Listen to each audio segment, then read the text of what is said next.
Sign the deed or we burn it down. What happened next would cost Harlan Dusk everything he had built in the Cimarron Valley, because Elias Mercer had 2 sons, and Dusk never thought to ask about them. That was the exact language Dusk used, standing at Elias's gate on a Wednesday morning in October of 1883, with 9 armed riders behind him, and a lawyer's envelope in one gloved hand. He said it loud enough that the Mercer dog stopped barking. He said it loud enough that Elias's neighbor, 200 yards downhill, heard it through a closed window. And what Elias Mercer did next was not what Harlan Dusk expected. He did not argue. He did not threaten back. He went inside, sat at the kitchen table, and wrote 2 letters, short ones. The kind a man only writes when he has finally decided something. What Dusk did not know, what nobody in the Cimarron Valley knew, was that one of those sons had not set foot in that valley in 14 years. But 4 territories from Colorado to the Texas Panhandle knew his name by the sound of a gunshot. The other wore the uniform of the United States Army, and had spent the last 3 months building something that could not be stopped by a bawd judge or a county sheriff on a cattle baron's payroll. They had not spoken to each other since a funeral. They both came home anyway, and Harlan Dusk rode out the following Friday morning, believing he was collecting a signature from a tired old man. He had no idea what was sitting on that porch. If you are new here, partner, subscribe now, and before this story starts, drop your father's name down in the comments. Doesn't matter if he's still here or not. Now, let's go back to the beginning. Elias Mercer built the Rafter M Ranch by hand. Not by inheritance, not by clever dealing, not by arriving in the territory with money already in his pockets. He came to the Cimarron Valley in 1843 with a wagon, a mule, a younger wife named Clara, and the kind of stubbornness that passes for optimism in a man who has no better options. The valley sat in the high eastern flank of the Sangre de Cristo foothills, where the land leveled out into a wide grass shelf before dropping toward the plains. It was good country, cool in summer, brutal in winter, and blessed with one thing that made every other difficulty manageable: the Mercer Spring. The spring came out of a limestone shelf about 300 feet above the valley floor, on the upper corner of the Mercer land. It was not a dramatic thing to look at, a steady upwelling of cold, clear water in a mossy pocket of rock, feeding a stream that ran southwest down through 7 properties before it lost itself in the plain grass.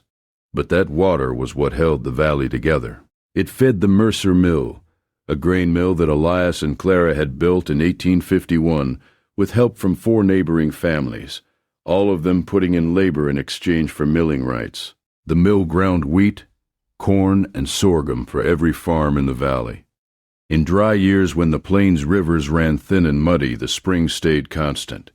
In flood years when every other water source turned to silt, the spring ran clear. It had never failed in 40 years. 7 families depended on it. The Aldermans, who had the wheat farm on the lower shelf. The Cortez family, who ran sheep on the east side.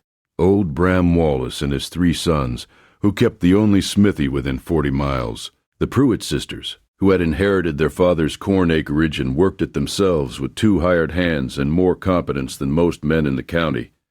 And 3 smaller homestead families who had arrived after the war and staked claims on the valley's rim. All of them ran their grain through Elias's mill. All of them drank from that spring in one way or another.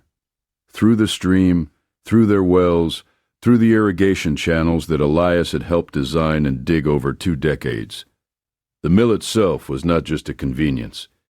Out there in country where the nearest commercial mill was 80 miles by wagon road, it was the difference between a family farming at a profit and a family scratching at the edge of failure. You could grow wheat on the high shelf, but wheat unsold was wheat uneaten, and wheat unmilled was wheat unsold. The mill was what made the valley's farming economy work. In good years, it ran 6 days a week from harvest through January. Every family in the valley brought their crop to it, and every family left with something they could eat or sell. And when the spring ran low in late summer, and the wheels slowed, the whole valley slowed with it, and watched the sky for clouds. That is the kind of dependence that makes water sacred in dry country. Not metaphorically, practically. Elias had become something unofficial over those years. Not a mayor, not a judge, not a man who sought any title, but the kind of figure a valley produces when it needs one. Someone people brought their disputes to. Someone whose word carried weight simply because it had always been honest. Clara had died in 1876, a fact that had quieted something in Elias that never came fully back. He kept the ranch running, kept the mill turning, kept the spring maintained. He did not talk much about his sons. Harlan Dusk arrived in the Cimarron Valley in 1881. He came from Texas with money behind him. Some said cattle money. Some said railroad money.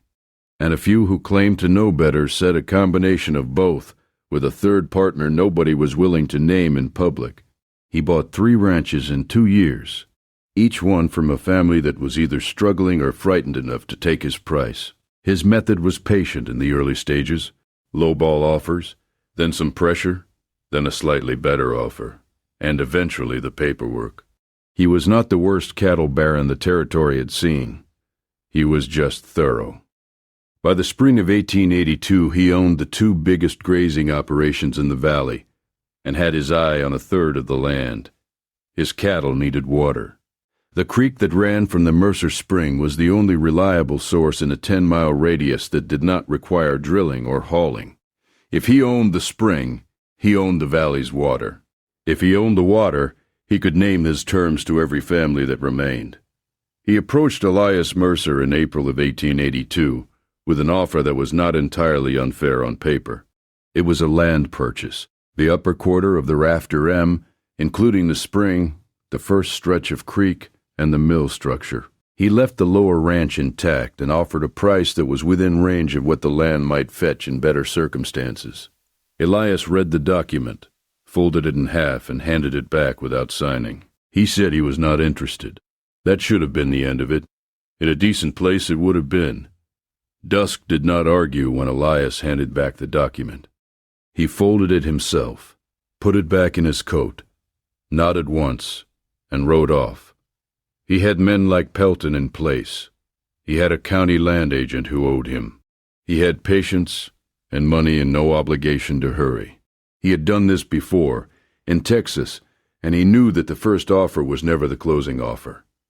The closing offer came after the resistance had been sufficiently worn. Instead, it was the beginning of 8 months that Elias Mercer later described, in one of his rare long statements, as a slow kind of wearing down. Not dramatic, not all at once. Just constant. It started with fences. 3 sections of the upper pasture fence came down in July, all at once in a stretch that would have taken deliberate work rather than weather damage. Elias's cattle wandered onto Dusk Range, and 2 of them did not come back. He reported it to the county sheriff, a man named Ira Pelton, who had been appointed, not elected, and whose office was 12 miles from the valley in a town where Dusk kept a permanent hotel suite. Pelton took a report and did nothing with it. In August, a Dusk rider appeared at the Cortez property and told the family that the creek channel cutting through the south edge of Duskland was going to be redirected as part of routine drainage improvements. The Cortez family, who had lived in the valley longer than Dusk, had been in the territory. Went to Elias? Elias went to the county. The county said it was a private property matter. The channel was not redirected that fall, but the threat had been made, and everyone in the valley understood what it meant. In September, 2 of Elias's hired hands quit inside of a week. They were young men, both of them, and one of them told Elias quietly that he had been approached by a Dusk foreman who offered him twice his current wage and suggested that working for the Rafter M was not a long-term prospect. Elias hired a replacement for one position and managed the rest himself, though he was 61 years old and the work was not getting lighter. October brought the worst of it. The stone weir that controlled the flow from the spring into the main channel, a structure Elias had built in 1858 and maintained every spring since, was damaged. Two of its anchor stones were pried loose, and a section of the clay-lined channel below it was broken open. The water spilled sideways into the hillside instead of running down to the mill and the valley farms. It took Elias and Bram Wallace and two of the alderman boys 3 days to repair it. Nobody saw who did the damage. Nobody came forward with information, though. Elias was not surprised by that. Men with families do not talk when they are afraid. He filed a report on the weir. Pelton came out, looked at it, and wrote in his notes that it appeared to be a natural settling of the stone structure due to frost heave. It was October. The frosts had not started yet. There were other smaller things through those months. A load of milling supplies that Elias ordered from the county seat went missing between the freight wagon and the valley road. The driver said it must have fallen off, but the strap marks on the wagon bed told a different story. Two of the valley's smaller homesteaders, both of them families who had arrived after the war and had no deep roots in the place, sold their properties to Dusk in September. Elias did not blame them. They had children. They had thin margins. When a powerful man makes clear he can make your life complicated, and you have no deep reason to stay, leaving is not cowardice. It is arithmetic. What Dusk did not count on, could not have known to count on, was that Elias Mercer had roots that went down 40 years, and did not rattle when you shook the tree. And then came the Wednesday morning in question, and Harlan Dusk at the gate with his lawyer's envelope, and his 9 riders saying the words out loud that had been the subtext of 8 months of quiet damage. Sign the deed, or we burn it down. The offer in the envelope was lower than the April proposal. Dusk gave Elias until the following Friday. Elias Mercer stood at his gate in the early morning light, and for a long moment he said nothing at all. Dusk's men watched him. A couple of them expected the old man to argue, or to reach for a weapon, or to do something that would give them a reason. Elias did none of those things. He looked at Dusk with an expression that Dusk later described, when pressed on it, as unreadable. Then he nodded once, turned, and walked back to the house. He sat at the kitchen table for a while. The coffee in his cup went cold. He looked at the 2 photographs on the shelf above the fireplace. Then he got out his writing paper and dipped the pen. The first letter went to a town in southern Colorado, to a rooming house that kept mail for a man who did not stay in one place. The second letter went to Fort Union in New Mexico Territory, marked for the attention of Captain Daniel Mercer, 3rd United States Cavalry. Both letters said the same thing in different words. Come home, son. It is time. Elias did not explain. He did not ask for anything specific. He had not raised either of them to need things spelled out. He posted both letters that afternoon, riding to the Cimarron Flats postal station himself rather than sending a hand. He did not tell his remaining hired man what was in them. He came back, fed the horses, patched a section of roof that had been leaking since August, and went to bed at his usual hour. He slept better than he had in months, which he could not entirely explain, except that he had finally made a decision, and decisions, even hard ones, have a way of clearing a person's head. The first son arrived on Monday. His name was Reed Mercer. He was 34 years old, lean and weathered in a way that had nothing to do with age, and everything to do with the kind of life that keeps a man moving across open country for a decade and a half. He came up the valley road on a gray horse just after noon, and the first thing he did was not ride to the house. He circled wide on the high east side, up through the timber, and came down through the pasture from above, putting the high ground behind him. Old habits. He had been 17 when he left, not under good circumstances. He and his father had argued about a thing that seemed large at the time. Money, a girl, the direction of his life, some combination of all three that neither of them had ever properly sorted out afterward. He had ridden off on a hot summer evening and not come back for a school Christmas visit or a harvest or a funeral, not even for Clara's. He had sent money sometimes, once a year, and then less often. the way men do when they are trying to hold a thread without actually pulling on it. He had sent a few short letters that said he was alive and did not say much else. He had heard from a mutual acquaintance that Daniel was at Fort Union. He had not written to Daniel.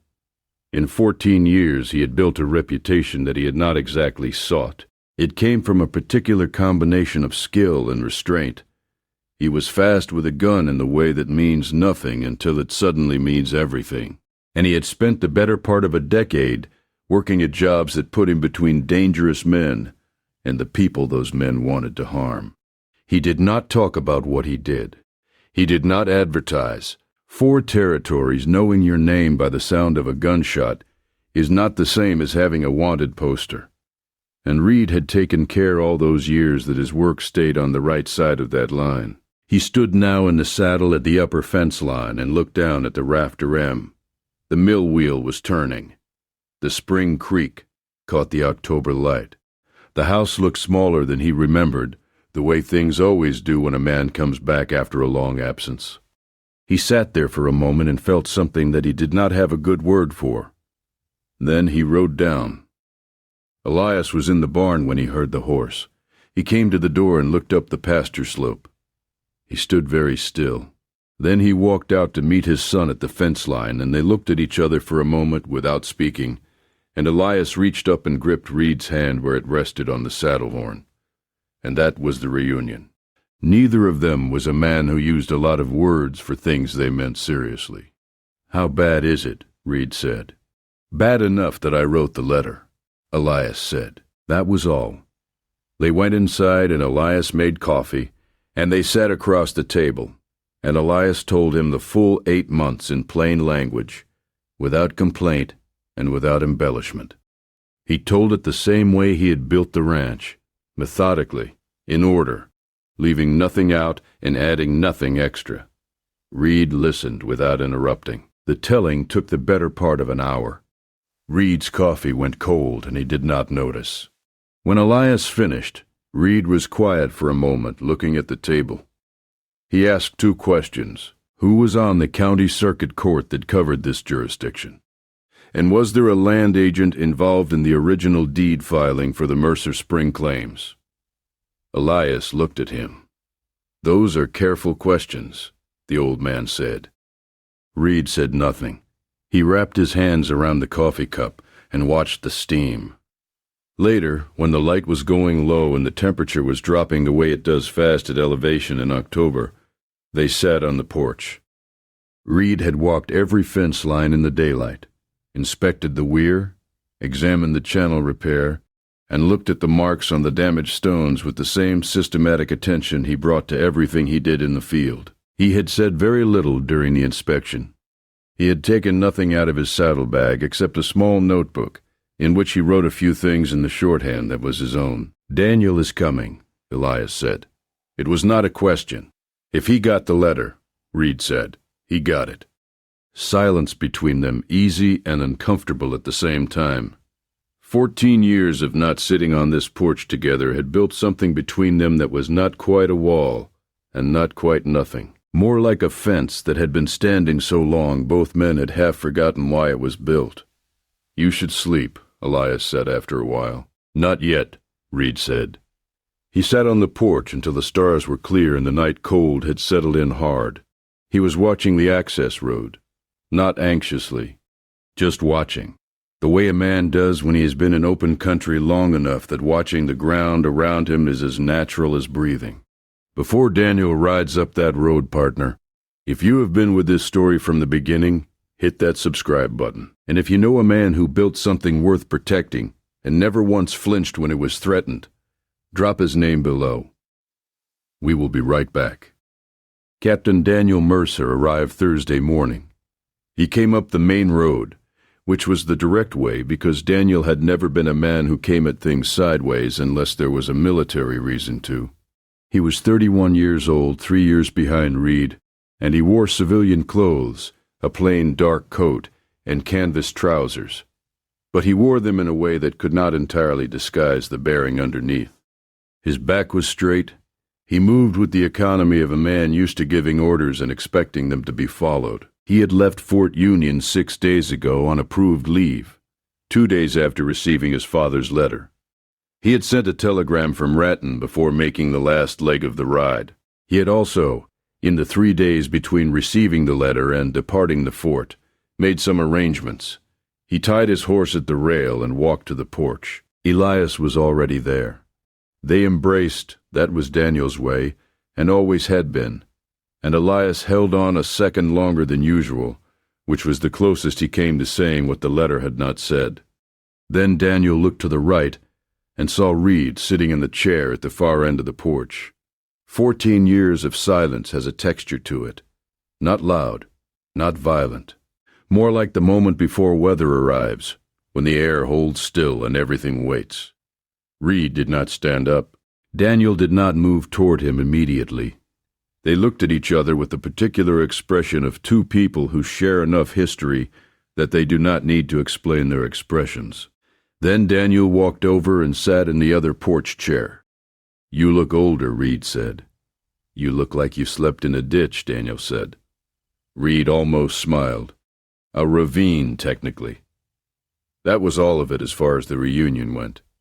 Elias went inside and made breakfast, and the three of them sat at the kitchen table for the first time since 1869, and nobody mentioned the 14 years directly, because there was more immediate business, and because both sons were at heart their father's boys, practical first, feeling second, or possibly third. Daniel ate and listened and asked his own set of questions, different from Reed's. He wanted the full chronology of every incident, the exact dates, the names of any witnesses, the precise location of the weird damage, the name of the land agent who had processed the original filing on the Mercer Spring deed, and the courthouse district where that filing was recorded. Elias watched his younger son the way a man watches something he is proud of but cannot quite take credit for. "You already have something," Elias said. Daniel looked at his coffee. "I have been looking at this valley's land records for 3 months," he said. "There is a federal jurisdiction question about this water source. The Mercer Spring originates on land that was surveyed in 1849 under a federal grant. That grant included explicit water rights provisions that were never properly superseded by the territorial land transfers of 1866. The original filing is still on the federal record. When Harlan Dusk filed his purchase claims in 1882, the county land agent, a man named Roy Trout, signed off on a document that either ignored or deliberately omitted reference to the prior federal claim. That is fraud. The kind of fraud that the U.S. Army Judge Advocate's Office has an interest in when federal land grants are involved. Elias sat very still. "You filed something." "Before I left the fort," Daniel said. "The filing went to the federal land office in Santa Fe on Tuesday morning. By now, it is in the hands of a reviewing judge. It will be public record before the end of the week. The territorial court in this county has no jurisdiction to supersede a federal land grant. Pelton cannot touch it. Dusk's bought judge cannot touch it. The deed Dusk wants your signature on would be legally void even if you signed it, because the property claim it is based on has a prior federal encumbrance that Trout's filing fraudulently concealed." Reed looked at his brother for a long moment. "You have been busy," he said. "I had 3 months," Daniel said. "I used them." There was a silence. Outside, the mill wheel turned. The spring creek ran down the hill in the morning light, cold and clear the same way it had run for 40 years. "Dusk does not know any of this," Reed said. "He will," Daniel said.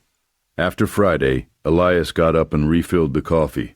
He did not say anything for a long time. Then he said quietly, "Your mother would have liked how this is going." Neither son answered, but neither one argued.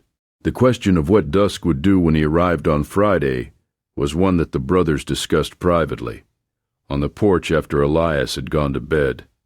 Reed's view was straightforward. A man who had committed 8 months of property damage and intimidation, whose subordinate had filed fraudulent land documents, and who was about to be told that his entire claim had no legal ground, was a man with few options, and some of them desperate. He might accept the situation, he might not. His crew was a variable. Daniel agreed on the variables. He had one additional concern. Dusk had at minimum 2 men with him who were known in the territory for fast work. One was a Texan named Clell Baines, who had acquired a history in the Red River country. The other was a younger man whose name nobody in the valley had been able to get reliably, referred to in the Rafter M hired hands accounts as the one with the cavalry hat, which Daniel noted with dry humor was presumably not a reference to any federal officer he was acquainted with. The filing is what settles it, Daniel said. We put the document in front of him. He either accepts the federal jurisdiction, or he does not. If he does not, then he is compounding the fraud charge with obstruction. And if his men decide not to wait for documents, Reed said. That, Daniel said, is where you come in. Reed looked at the dark pasture. I would prefer it did not go that way. So would I, Daniel said. But a man who has burned wares and run hired hands off and sent 9 armed riders to an old man's gate does not usually stop for polite conversation. Reed was quiet for a moment, then, how many does he usually bring? 8 to 10. Reed thought about that. Then I want the high ground at the timber edge. If it goes wrong, I want the first move to already be settled before they finish taking it. Daniel looked at his brother. You are not going to kill anyone. No, Reed said. I am not planning to. I am serious, Reed. So am I. But there is a range between killing and doing nothing, and I have some experience in that range. Daniel considered this and said nothing further on the subject.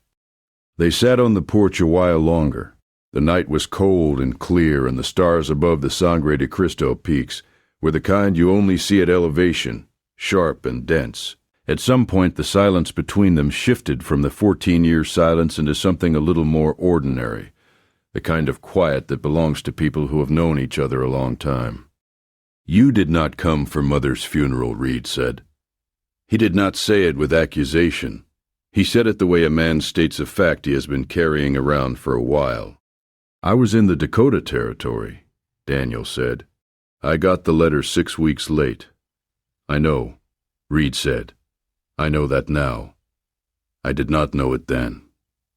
Another silence. And you, Daniel said, you did not come back either. I know, Reed said. So we were both wrong, Daniel said. Yes, Reed said. We were both wrong. Nothing more was said. They sat until the cold drove them inside. But something had changed in the air between them. Some small but real release of pressure. The way a door that has been stuck a long time finally finds its frame and swings without forcing. Friday came in with a cold, clear sky and frost on the lower pasture. Reed was in position at the timber edge before first light. He had taken no dramatic equipment with him, just his rifle and a saddle scabbard on his gray horse, his revolver on his hip, and the coat he had been wearing since Colorado. He chose a spot at the tree line that gave him a clear angle on the main gate in the approach road, with his back to solid timber and a withdrawal route behind him. He settled in and waited. Waiting was something he was good at. Daniel, dressed in his uniform that morning, clean, pressed, the brass polished not a gesture for intimidation, but a statement of jurisdictional fact. A captain of the United States Army, attending to a federal land matter, wore his uniform.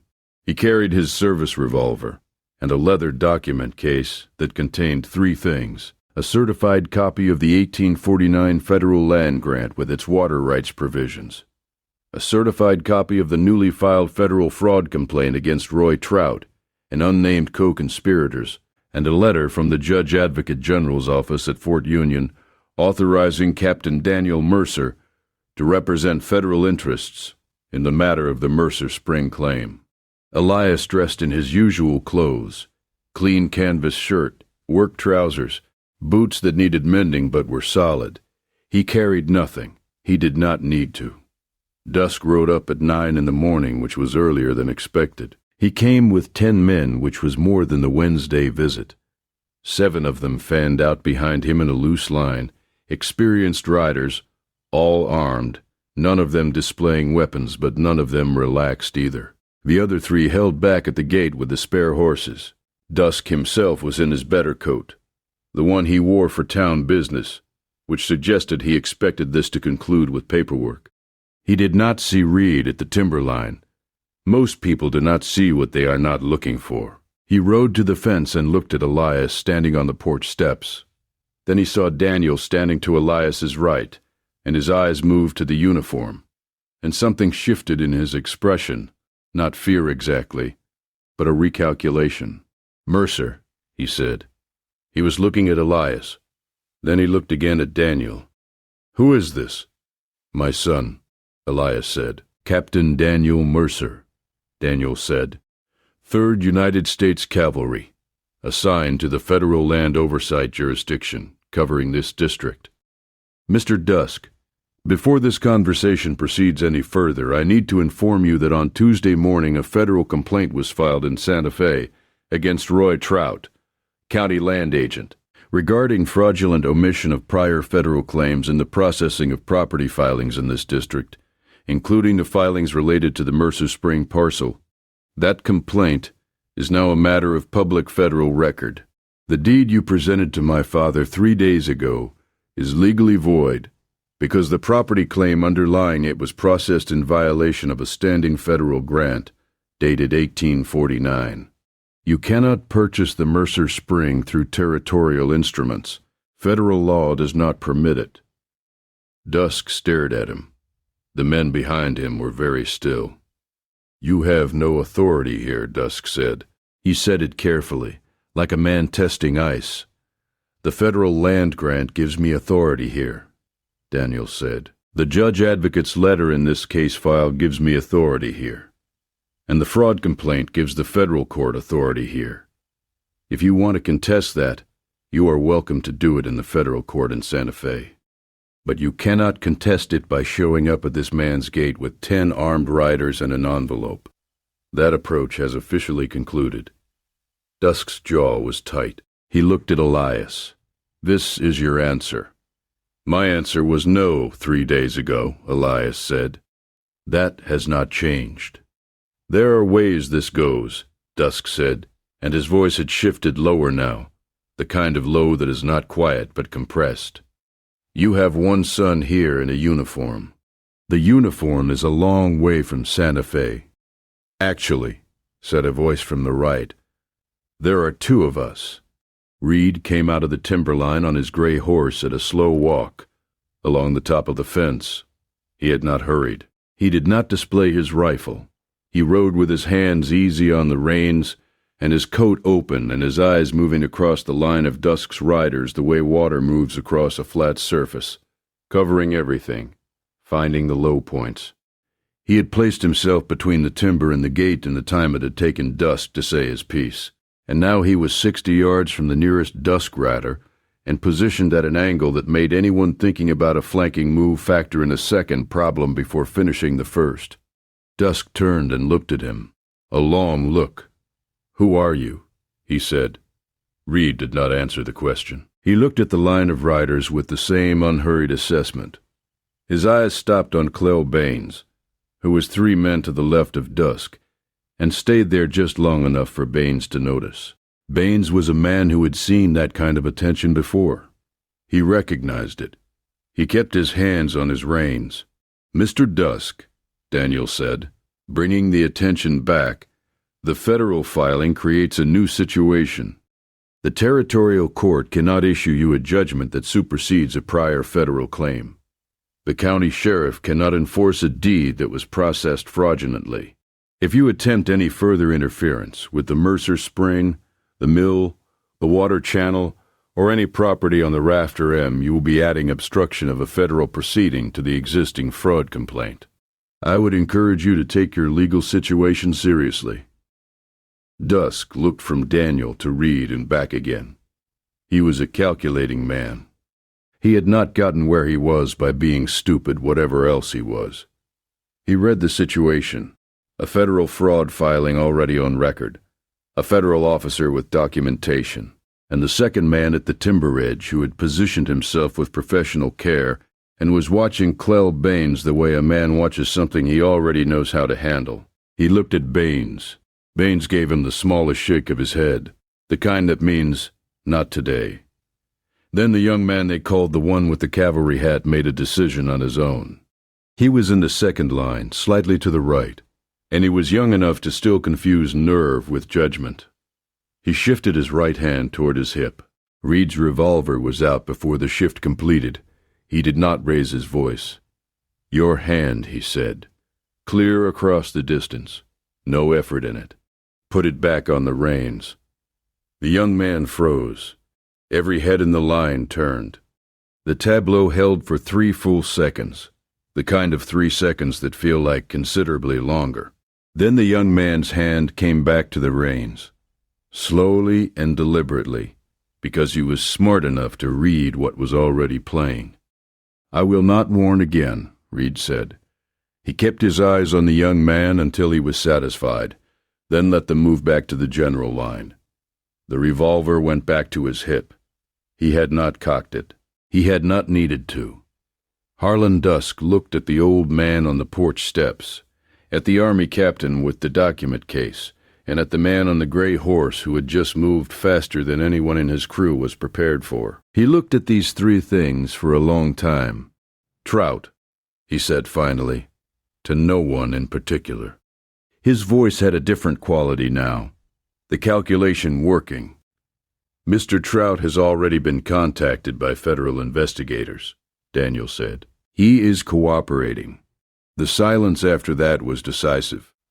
A man like Dusk is built for leverage, and leverage requires uncertainty. When the ground has been moved out from under the play entirely, when the fraud complaint is already filed and the cooperative party has already talked, there is nothing left to negotiate from. He was holding a hand that had already been called. He pulled his horse around. He did not say anything further to Elias or Daniel. He looked once more at Reed, with an expression that was hard to classify. Not respect exactly, not fear exactly. Something between the two that men of that kind reserve for situations that have surprised them.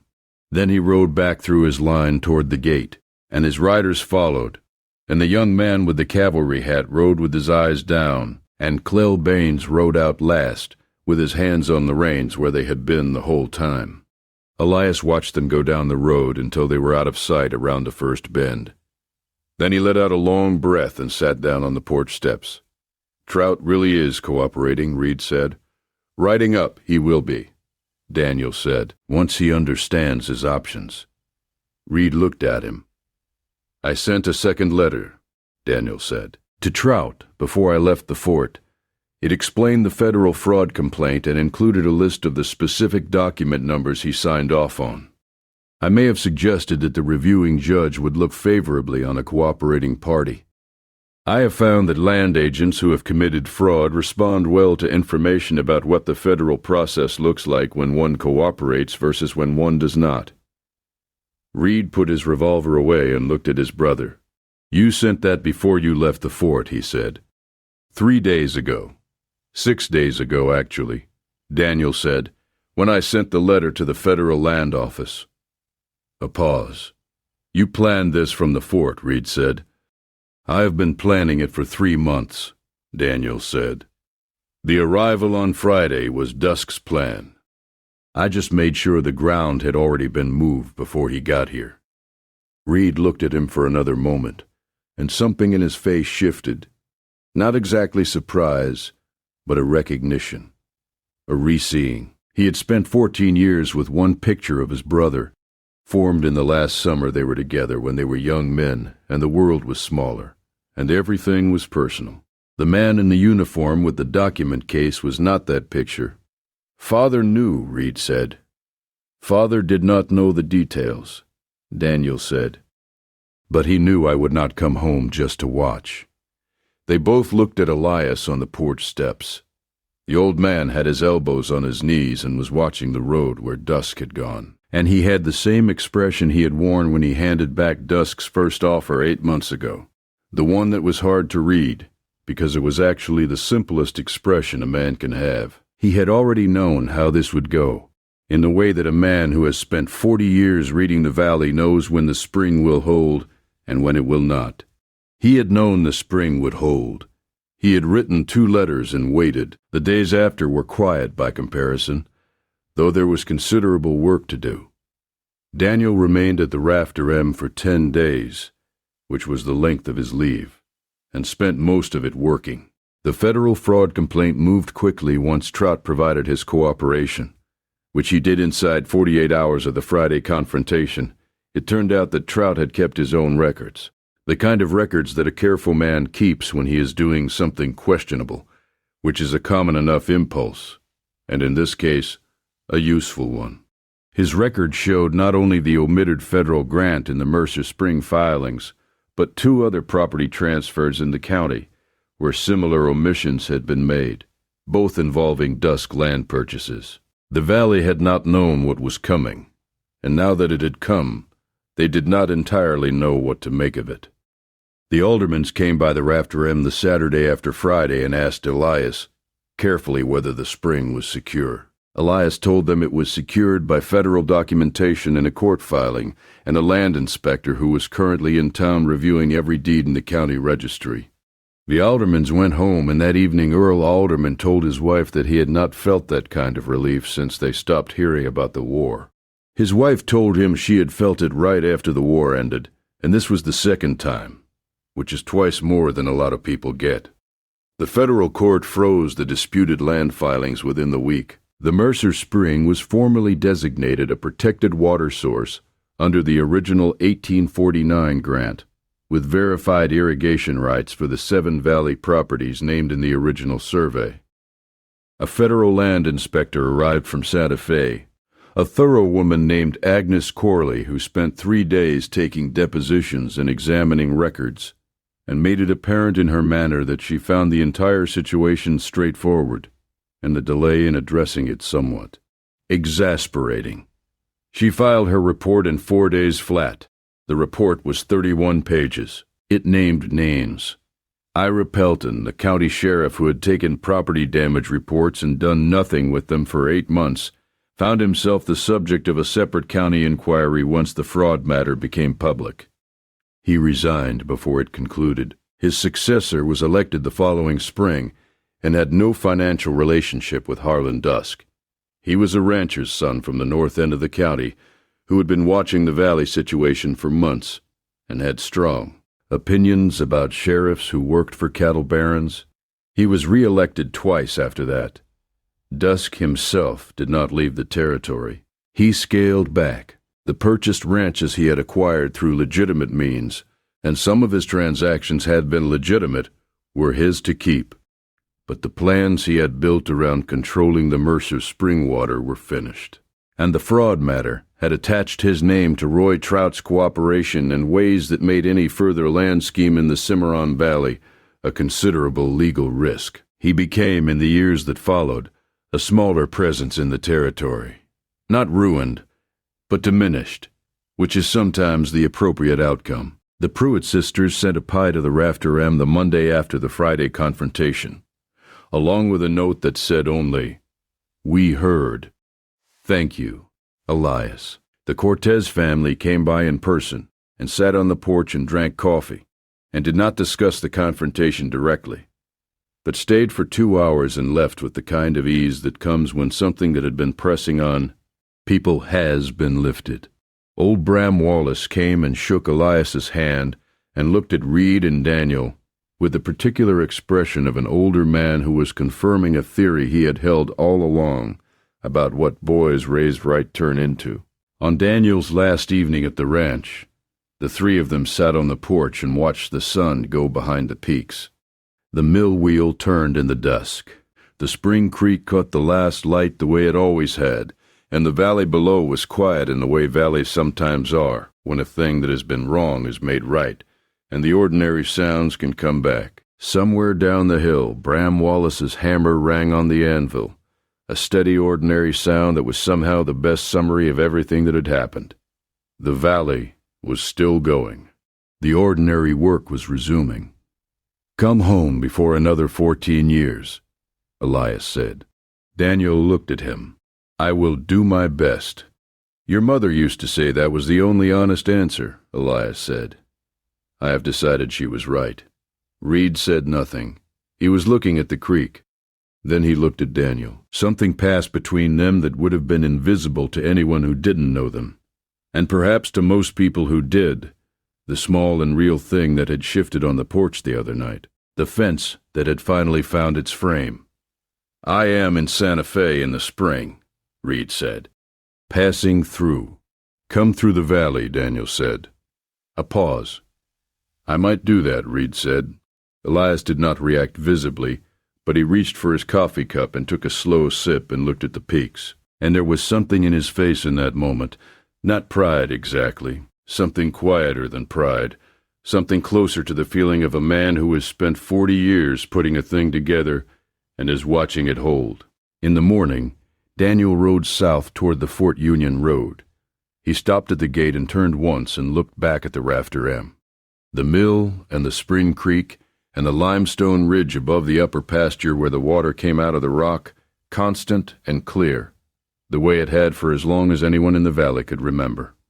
He raised one hand, then he rode.